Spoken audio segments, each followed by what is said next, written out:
It is Saturday, June 8th, 2019, 11:53 p.m. Again, my head's back in a box. This is Kessie Anderson, and welcome to another episode of Heresiarch. Heresiarch. Heresy. An originator or chief advocate of a heresy. Heresiarch. Heresiarch.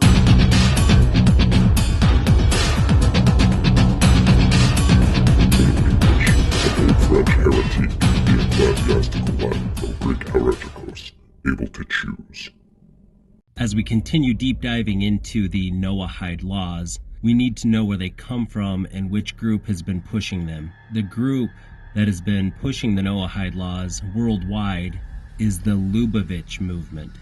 Chabad Lubavitch.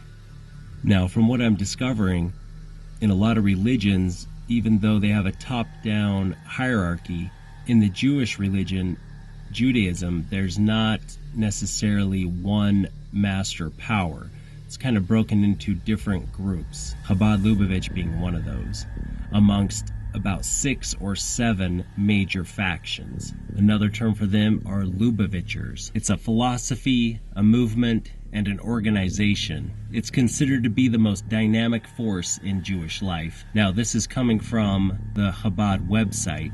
The word Chabad is a Hebrew acronym for the 3 intellectual faculties of Chachma, wisdom, Binah, comprehension, and Da'at, which is knowledge. The interesting thing I find about this is that is equal to the Roman style of learning, which was the trivium. Now that is deeply tied in with natural law. However, Chabad Lubavitch takes this to a different level when it comes to their study of the Torah and the Tanakh and how they interpret it when they made the Talmud. Now, the movement system of Jewish religious philosophy, the deepest dimension of God's Torah, teaches understanding and recognition of the Creator, the role and purpose of creation, and the importance and unique mission of each creature.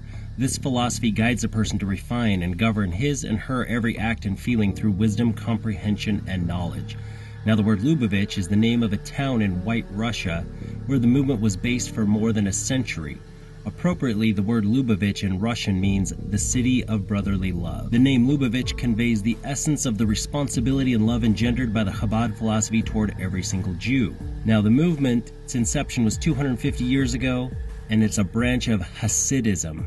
Now, Hasidic Jews are kind of an extremist version of ultra-Orthodox Jewry. So now, going off of Wikipedia, Hasidism, sometimes Hasidic Judaism, means piety, Jewish religious group. It arose as a spiritual revival movement in contemporary Western Ukraine during the 18th century, spread rapidly throughout Eastern Europe. Today, most affiliates reside in Israel and the United States. Now, you got to pay attention to how all this is worded. If any of you have taken the time to look into any Jehovah's Witness publications, I would recommend reading some Watchtower magazines. The way that stuff is worded is very interesting, and I sense a lot of that when I read through this. It definitely has its own slant. It definitely makes itself more aggrandized than it necessarily might be. Now, eventually, the philosophy of Chabad Lubavitch and its adherents reached almost every corner of the world and affected almost every facet of Jewish life. The movement is guided by the teachings of its 7 leaders, rebbes, beginning with Rabbi Shneur Zalman of Liadi, and that was 1745 to 1812. Now, these leaders expounded upon the most refined and delicate aspects of Jewish mysticism, creating a corpus of study thousands of books strong. Now, this is what you have to understand as well. The Torah and the Tanakh, that's just window dressing, basically, for Christianity and the world at large. Those books are not the authority of the Jewish people. None of this is necessarily biblically based. This is Babylonian based. The sages took the teachings, the culture, the interpretations of their time. They were based on the Old Testament, but they aren't necessarily following the Old Testament. Because according to them, the Torah doesn't have the authority of the Talmud. Thousands of books strong. They've taken exegesis, however you pronounce that term. It's when you read something, you're giving an exegesis, or an interpretation. The Mishnah was Jewish oral tradition for 1,400 years. So basically you have 1,400 years of Chinese telephone game. You know the game where you whisper into somebody's ear, you have a line of 20 people, and then at the end you have that person tell you what that was. Well, you have 1,400 years of that, written into Babylonian Talmud later by Babylonian sages. So they took the Torah, passed it down from generation to generation, and then finally they wrote it down in the Talmud, those interpretations. Exegesis is a critical look at a text. It comes from the Greek word for interpret, and it's often used in connection with the Bible. Oftentimes, religious rules are based on an exegesis of a text. So every religion, Christianity, you name it, they all have their pet theories and pet opinions of what they might mean. A church might even base everything it believes just based on one scripture, and then they will counteract and contradict another religion because they believe and put emphasis on a different scripture. That's basically all of the Bible and all of religions today. So now you have a bunch of groups that take the Old Testament and the Torah, they've given their own interpretations to things, and then they've made thousands of books on it. How much of that is shared to the public? How much of that is hidden from everything? Many religions have their hierarchies. Many religions have their secrets. Many religions have their sacred information that not everybody knows. Now, the founder of this movement, Rabbi Israel Baal Shem Tov, that's kind of a red flag to me when I read Baal, B-A-A-L. This gentleman was born 1694 to 1748, master of the good name. Now, his thing is he pushed unity, Ahavat Yisrael, love of one's fellow. Now, what he did by pushing this, it was kind of a controversial thing amongst many of those. So the idea of oneness, unity, self-preservation. Kiruv Rehokim. Apparently, amongst a lot of Jews, just as in all the world, there were classes of segregated people. Synagogues for the simple folk or the unlettered, and synagogues for the learned and the studied. Now, they go on to say on their website, the Chabad Lubavitch, the movement was guided by those 7 leaders. So we have these 7 rebbes, and the origins of today's Chabad Lubavitch organization can be traced to the late 1940s when the 6th Lubavitcher Rebbe, Rabbi Yosef Yitzhak Schneerson, of righteous memory, 1880 to 1950, appointed his son-in-law and later successor of the Rebbe to head the newly founded education and social service arms of the movement. Now, the most profound personage in Chabad Lubavitch is the 7th Rebbe. They call him the Lubavitcher Rebbe, Rabbi Menachem Mendel Schneerson. He's the 7th leader in the Chabad Lubavitch dynasty. And by dynasty, literally it's a dynasty. It's from basically family to family, all in a line, whether through marriage or blood. So just like in all facets of life, nepotism plays a big role. Very family-oriented, very keep it in the family of the power structure and the hierarchy. And he's considered to be the most phenomenal Jewish personality of modern times. To hundreds of thousands of followers and millions of admirers around the world, he is the Rebbe. Undoubtedly the one individual more than any other singularly responsible for stirring the conscience and spiritual awakening of world Jewry. In our generation, modern time, the Lubavitcher Rebbe, Rabbi Menachem Mendel Schneerson, known simply as the Rebbe, guided post-Holocaust Jewry to safety from the ravages of that devastation. One of the more controversial beliefs amongst the Chabad Lubavitchers, they believe in the Moshiach, or the Messiah, but it's not what Christianity believes. Their version of the Messiah is every generation has a person that qualifies to be the Messiah. That's basically more of a role that somebody can fill versus a savior to save. They look at the Lubavitcher Rebbe, Menachem Mendel Schneerson, as a modern-day Messiah. After he passed in 1994, it took their entire group as a major shock. But then they looked upon him and said, oh, he can now be considered the Messiah. So in Judaism, it's not blasphemy for somebody to be a Moshiach. And they look upon Menachem Mendel Schneerson just as that, a modern-day Messiah. He was born in 1902 on the 11th day of Nisan in Nikolaev, Russia. He was born to the renowned Kabbalist, Talmudic scholar and leader Rabbi Levi Yitzhak and Rebbetzin Shana Schneerson. Now, this Rebbe was named after his great-grandfather, the third Rebbe, Rabbi Menachem Mendel of Lubavitch, with whom he later shared many characteristics. From early childhood, he displayed a prodigious mental acuity. By the time he reached his bar mitzvah, the Rebbe was considered an Ilui. If you're an anime fan, that's an otaku, or basically a maven or a master or somebody who's like fantastic, a prodigy, a Torah prodigy. He spent his teen years immersed in the study of the Torah. Now, there's a little anecdote that is shared on here that it gives you a very interesting insight to the mindset. It's called To Save a Life. There was a story told about the Rebbe's early life that seems to be almost symbolic of everything that was to follow. When he was 9 years old, the young Menachem Mendel courageously dove into the Black Sea and saved the life of a little boy who had fallen from the deck of a moored ship.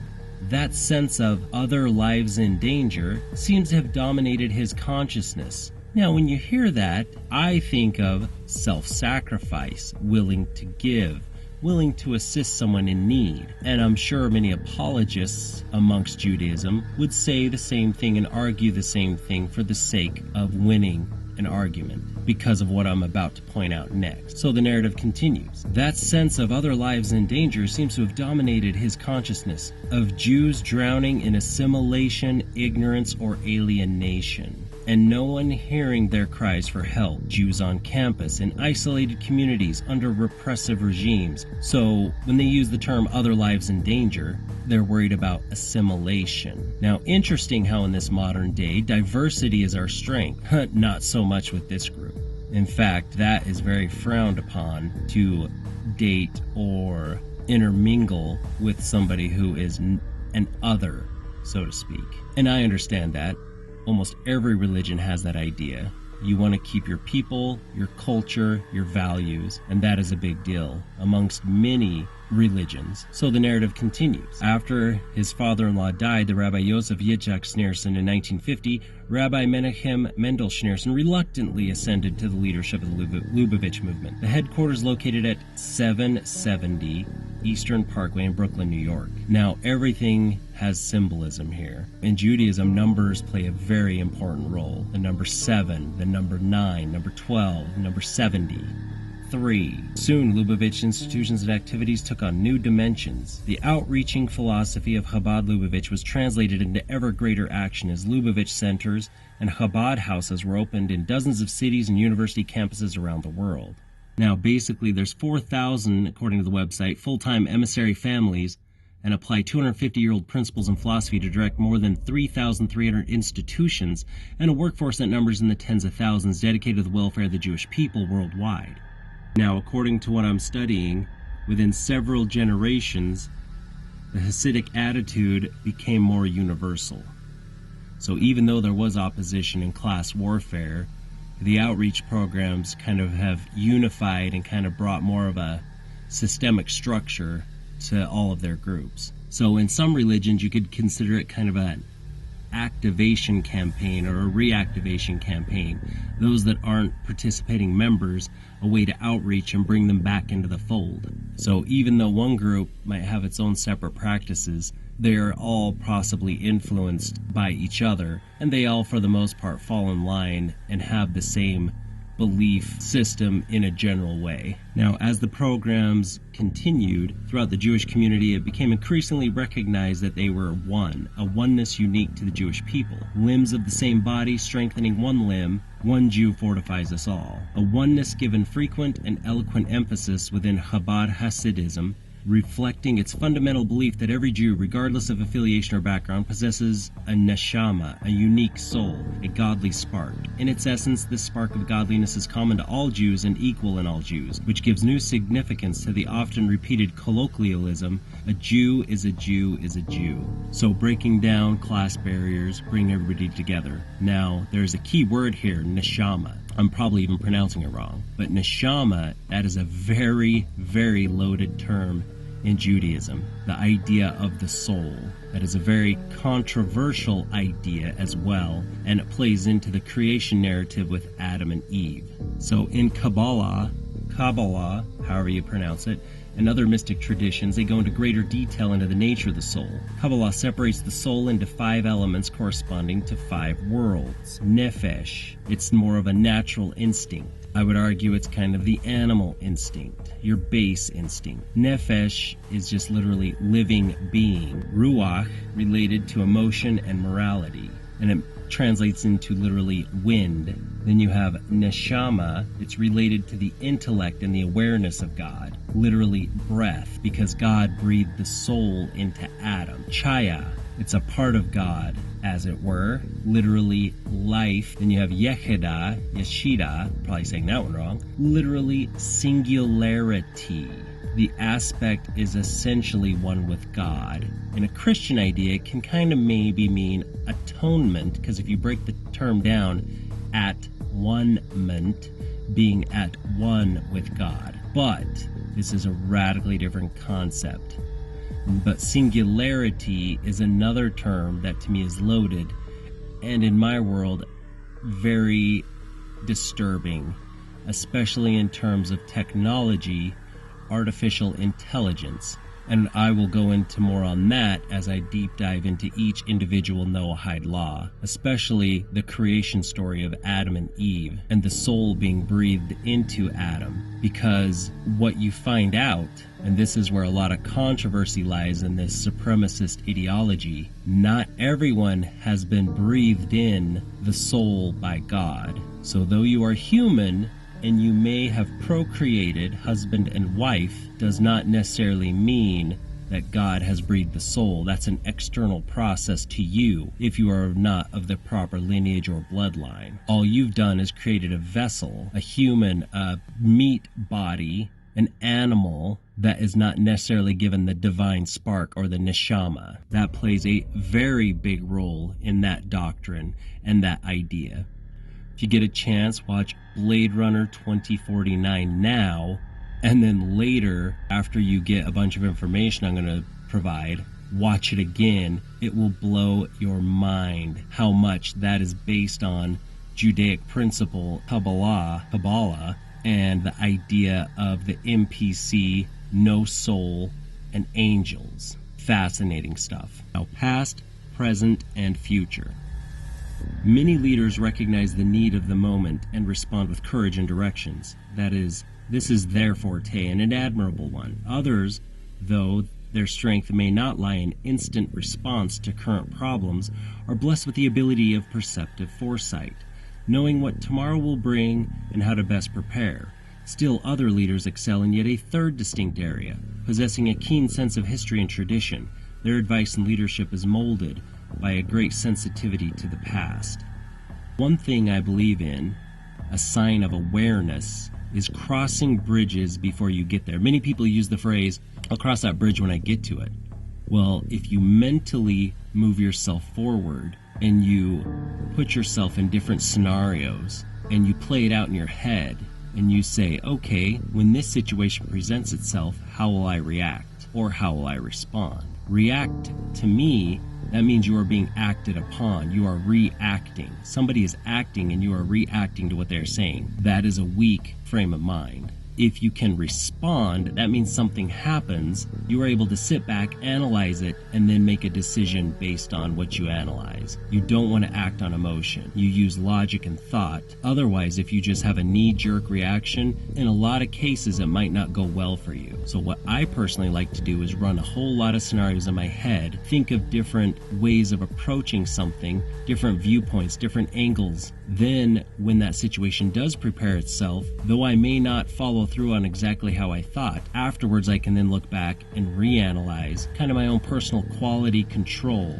to see how I responded and reacted. And also foresight, foreknowledge, forethought, thinking of things in advance. That to me, thinking logically, running through ideas, principles, that, in my opinion, differentiates you from an NPC. Now, here's what's wrong with us. Our ego gets in the way. Our narcissism. A lot of us, myself included for the longest time, I was very myopic. I just thought that everybody thought the way I did. Everybody looked at things and interpreted things the way I did. I'm just a normal guy. Everybody's just like me. Well, if you analyze it, how far ahead are you actually willing to think? Yeah, you think about retirement.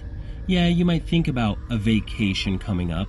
But what steps are you putting in place now to make that happen later? We all have goals, we all have wants, we all have our dream jobs, we all want to be financially free, we want to be our own boss. But then when it comes down to putting the steps and the planning to do it, we don't do very well. Now an argument can be made that that's the way the system is designed. It limits your abilities, whether it's finance, banking, education, you name the system, it is a system of control, and you have to figure out how to work it. Now, a lot of it is designed to push back against you, to hold you back. And then that's been our problem. We've been so oppressed, or we've chosen to mentally oppress ourselves, or waste time, or frivolous entertainment, that we haven't put those things into practice. That's been one of our big downfalls. We have a hard enough time planning 24 hours ahead, let alone what some of these people have done. We can't grasp the idea or even believe the idea that there are people that are thinking generations ahead, decades ahead, centuries ahead, millennium ahead. But guess what? That's a reality. These groups, these people, the system have created constructs that are centuries, millennia, universe old. How do you compete against an eternal idea that somebody else has commandeered and put into place? The Noahide Laws were put into place in 1978. People say, well, that's old laws. But guess what? If it's on the books, it doesn't matter. President Trump was looking at using laws written in 1806 to use about immigration. So, 1776, when our republic was founded, guess what? Every law that's still on the books can still take effect. For example, in Mormonism, it wasn't until 76 or 78 that the state of Missouri finally rescinded its extermination order laws on Mormons. There were still laws on the books, old law, that you could kill a Mormon. Feel free to research that. Feel free to research the old laws that say if you have a horse. I just read an article the other day about kids who found an old law, I believe it was in Wyoming, that if they brought or rode a horse in to school, it was up to the principal, it was on him to take care of it and water it while they were in school. So a bunch of kids rode in with 6 horses, and the principal was obligated to take care of them, and he did. So that's what I'm talking about when these laws are on the books versus us just living our day-to-day lives, being our little wage slaves in our own little entertainment worlds, trying to look good for other people on Facebook and Instagram and worrying about what the neighbor thinks. What somebody thinks about you is none of your business. As soon as you figure that out, you're going to be blown away at how free you actually are at that point. But it's by incremental steps that you have to try to free yourself. Now, I'm not going to go into any of that further, but my point being is that these Noahide laws are on the books with us here in the States, the United Nations, and this group is pushing it big time. Now, when I get further into the Noahide laws, and when I break each one down, we're going to go back over a lot of what I just brought up. Now, the way they look at the Lubavitcher Rebbe, they say he's a rare blend of prophetic visionary and pragmatic leader, synthesizing deep insight into the present needs of the Jewish people with a breadth of vision for its future. In a sense, he charted the course of Jewish history, initiating in addition to reacting to current events. The Rebbe was guided by inspired insight and foresight in combination with encyclopedic scholarship, and all his pronouncements and undertakings were, first and foremost, rooted in our holy Torah. Time and again, what was clear to him at the outset became obvious to other leaders with hindsight decades later. From the moment the Rebbe arrived in America in 1941, his brilliance at addressing himself to the following ideal became apparent. He would not acknowledge division or separation. Every Jew, indeed every human being, has a unique role to play in the greater scheme of things and is an integral part of the tapestry of God's creation. Now, all of this sounds good until you learn what they mean by unique role to play. Though they want oneness, that's for them. For you, your unique role has nothing to do with theirs. You will not sit at the same table as this group. They will be the leaders. They will be the jurors. They will be the judges. You are just a cog in whatever machine they've created. Now, I've used the word supremacist ideology. One of the ways they push that is their oneness and their unity. Why should I care about my Jewish identity? Why should it matter what kind of Jew I am? Why shouldn't I date and marry whomever I want? So when they're at college, these are some of the questions that the youth can have, and that's something that everybody can have, no matter where your place is. Nevertheless, it can be challenging to find oneself a minority within a minority. Everywhere there are voices urging change, experimentation, the reconsideration of Israel's legitimacy, the alleged anachronism of heritage. On leading campuses all across America, the Chabad House offers the anchor and embrace of family for Jewish students, regardless of background, observance, or affiliation. It provides a safe haven in an ocean of uncertainty, an address any Jewish student can turn to for any reason at all 24 hours a day. I would argue that these are not bad things, but it just has to be played both ways. A group should not be given the opportunity to have its cake and then eat it too, and then deprive you of cake and to eat it too. Having unity, having oneness, that should be everybody's right. So for example, make America great again.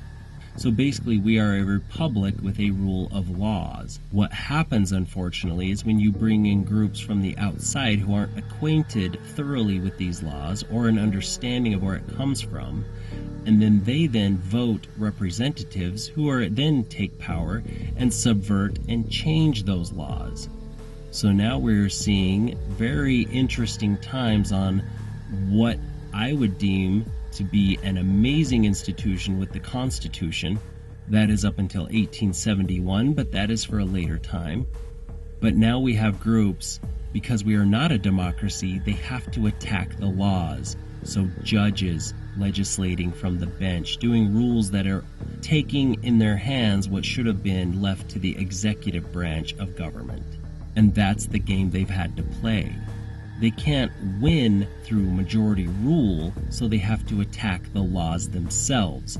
So by putting the Noahide Laws in now, and by using Christianity as a tool and a weapon, as well as Islam as a tool and a weapon, they are pushing from all sides, and slowly will push us to an extreme, and then they will come in, manufacture the problem, and have the pre-made solution ready in the wings to be implemented.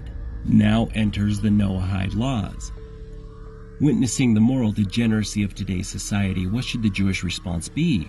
Perhaps we should withdraw and become an isolationist community concerned only with our own survival and developing our chosenness solely to our own advantage. That might indeed serve our own interest to a degree, but it has always been a key component of God's plan that we, the people of the Torah, should share with mankind the way towards hope and purpose. Well, what's the point of being the leader when you have no followers or subjects? No, Judaism is not a proselytizing religion. It does not seek converts. We believe that every person has a mission to fulfill in God's creation and can be deemed worth of the Almighty's rewards, both in this world and in the world to come, providing, of course, that he or she accepts and follows the guidelines that have been divinely ordained for him or her.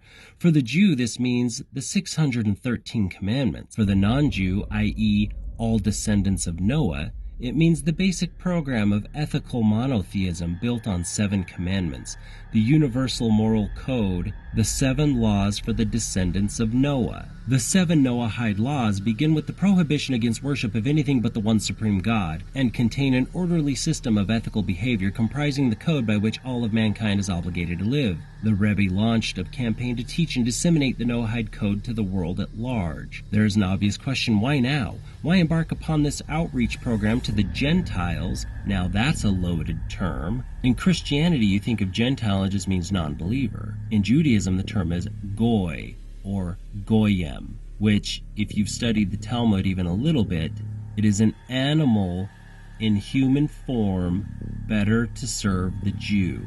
A goy does not necessarily have a soul or neshama or divine spark. Feel free to research that as well. Everything I'm saying, feel free to research. So why embark upon this outreach program to the Gentiles at this particular time in history? Why have the great Torah leaders of previous generations not appeared to consider this a priority? The answer is that throughout his turbulent history, with very few exceptions, the Jew has not been in a position to communicate on this level with his non-Jewish neighbor.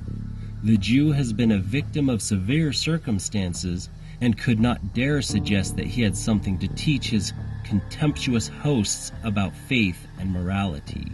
Now, here's the question. Why? Why were these hosts contemptuous? Why did they have to go through and be victims of severe circumstances? Were they victims? Or was it a response to what may have been done? Today in most countries, the Jew is, thank God, free to speak his mind on almost every subject. And again, here's the cake and eat it too. Notice your censorship. Notice on Facebook, everybody getting banned. Notice on Twitter, everybody's accounts being shut down. Notice YouTube just had a massive purge, demonetizing so many people. I'm too under the radar. They don't care about me yet. He would therefore be failing in his religious obligation and moral duty were he to choose to be an unconcerned bystander and not share his knowledge and insights with others. The opportunity triggers the obligation. The obligation in turn triggers action, which has been highly successful on two levels, the governmental and the grassroots. Some examples: heads of state and government officials of various countries, particularly the United States, have issued proclamations encouraging their citizens to observe the Noahide moral code. History repeats itself. As with many of the Rebbe's past campaigns, the initial sense of innovation was total. The average non-Jew, though familiar with the 10 Commandments, had never heard of the 7 Noahide Laws. And I would argue that still today, nobody knows about these. In my day-to-day, I question coworkers, I question acquaintances, I question my parents, friends, family, and I've asked them, what do you believe were the first tablets that Moses brought down from Mount Sinai? The ones that he dashed. 99.9% say the 10 Commandments. That's how few people know about these Noahide laws. I would argue they're not on a mission to explain these in full. They're on a mission to get them in place in advance, moving assets on the battlefield in order to spring those on us later. And it continues, yet now, only a few years after the launching of the campaign, leaders in both government and education around the world are making increasing mention of the Noahide laws as a cardinal foundation for ethical behavior. Seriously concerned by the erosion of morality all around them, they express warm appreciation of and support for the campaign. Do you have any friends or family that might be LGBT? If you do, you very much need to know about these Noahide laws. Now it goes on to say, in summary, what is the Chabad Lubavitch attitude to the non-Jewish world? Just this, that if we live our lives with divine dignity and purpose, we'll inevitably inspire others. If we talk about a supreme being who created this world and continues to watch over it, others will begin to sense his presence, and if vociferously deny vulgarity and promote God, be made to remind all people of their original purpose. The ultimate intention of God's plan will be realized when everyone declares this world to be God Almighty's dwelling place and recognizes that the earth and all in it is the Lord's, the world and its inhabitants. Psalm 24. Heresy. An originator or chief advocate of a heresy. Heresiarch.